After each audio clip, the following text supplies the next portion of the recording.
Les valeurs, c'est pas ce qui est écrit sur les murs. Les valeurs, c'est en fait trois choses. C'est qui tu embauches, comment ils sont payés et comment ils sont promus. C'est ça qui incarne la valeur d'une entreprise.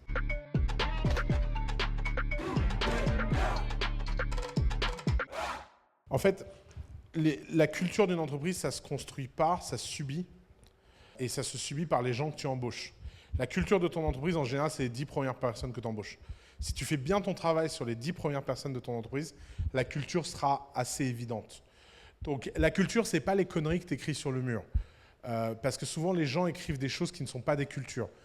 C'est rare d'écrire des trucs aussi durs. Nous, on écrit des trucs sur les murs qui sont des vraies cultures.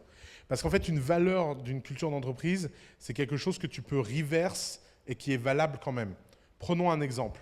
Si vous dites « ma culture, c'est la transparence », ça, c'est une valeur. Pourquoi ? Parce que dire « notre culture, c'est le secret », c'est valable aussi. Donc, si vous pouvez retourner la valeur et avoir quelque chose qui reste acceptable, eh ben ça veut dire que c'est quelque chose de fort.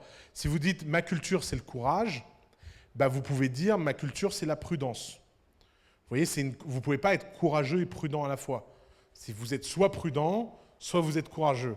Vous espérez qu'un mec qui gère une centrale nucléaire est plutôt du côté prudent que du côté courageux. Si le mec a une chance sur 1000 que ça pète, vaut mieux qu'il ait peur de cette chance. Vous voyez, c'est pas le mec, ouais, nous ici on est des warriors, allez, allume la centrale, boum, merde, encore. Il va vraiment falloir qu'on revoie nos process, les gars. Donc, trop souvent, les entreprises, par exemple, la dernière fois j'étais à la SNCF et ils ont écrit « Nous sommes innovants ». Ah bah merci les gars. Tu crois vraiment qu'un mec peut écrire dans un hall « Nous sommes des ringards » ? Non, tout le monde a besoin d'être innovant. L'innovation, ce n'est pas une culture.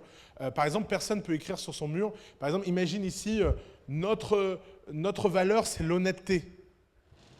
Bah oui, mais en fait, c'est un peu une condition sine qua non, l'honnêteté.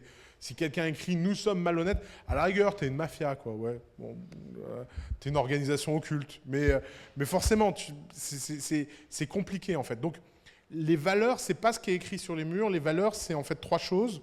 C'est qui tu embauches, comment ils sont payés et comment ils sont promus. C'est ça qui incarne la valeur d'une entreprise. Par exemple, j'adore moi les boîtes qui disent on est collaboratif et qui promeuvent tous les connards, qui ne le sont pas du tout. Les gens ne sont pas cons. Ils savent très bien qu'il ne faut pas être collaboratif en fait. Un autre exemple que j'ai eu récemment, c'est une de nos boîtes qui nous dit « Ouais, on a écrit notre manifesto. » Et dans le manifesto, ils ont écrit « We are one team, we are all together. » Pardon. Et c'est une boîte où tout le monde est payé à la commission en « Eat what you kill ». Et le plus grand jeu dans la boîte, c'est de parler à un max de clients avant que les autres parlent pour pouvoir que dans le CRM, la com soit attachée à eux. Et les mecs ont osé écrire dans leur manifesto « We are all together, we are one team ». Et je me dis, mais en fait, les gens sont fascinants en dissonance intellectuelle. Hein. Tu sais, ils mangent du quinoa toute la semaine, ils prennent de la cocaïne le week-end, enfin, pourquoi en fait? Fais-toi un burger, mon frère. Enfin, tant qu'à faire en fait. Donc, et ça c'est pareil, fais pas ce que je dis, mais dis ce que je fais pas, quoi. C'est vraiment très étrange. Et en fait, il n'y a pas besoin de... Quand on est une boîte de 1000 personnes, 2000 personnes, c'est des moments où il faut faire très attention parce qu'il faut écrire sa culture, parce qu'on n'a plus un contrôle informel sur les gens.